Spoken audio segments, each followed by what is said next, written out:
Hey everybody, it's Mr. Mott. I want to talk you through our limiting and excess reactant CER here. Okay, so what we're going to do is that we've got our chemical equation here, and we're going to make a claim evidence reasoning to be able to figure out what the limiting reactant is. Now, we're not going to be able to make our claim first because we haven't done any calculations. Okay. So what I have for you is under the evidence category here, 6 different reactions sort of all related to each other. And what you're going to do is you're going to solve each of these, and these numbers are going to tell you about which is your limiting and excess reactant. And there's a few different ways of looking at it, sort of like we did on our homework. So for the first thing, when it says if you have 2.5 moles of C3H8, how many moles of O2 would there be? Okay, so you're going to solve that. Next, you're going to say, if I have 11 moles of O2, how many moles of C3H8 would you need? Okay, so these two pieces of information are crucial and related to each other because our claim says if you have 2.5 moles like we had here and C3H8 and 11 moles of O2, blank, which one of these will be the limiting reactant? And so these calculations here, solving for each other, should give you a clue. These calculations and these calculations here as well. Now it's important to recognize that these two are related to each other and these two are related to each other. Okay?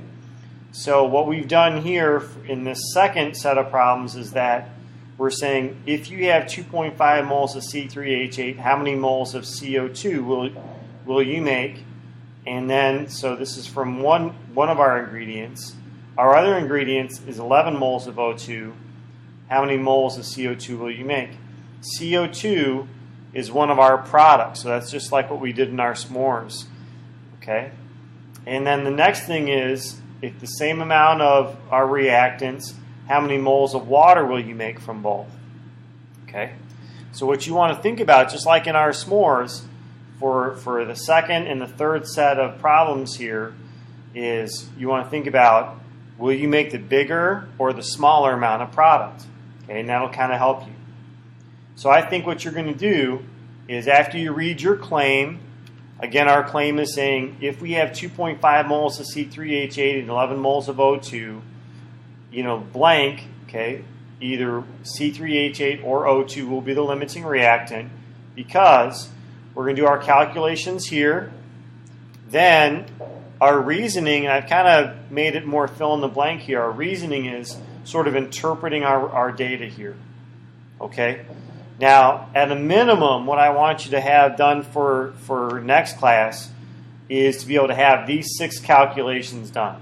Even if you're not sure what they mean yet, that's okay. Then what you're going to do is have these 6 reactions done for next class. That's the minimum that I want you to have done.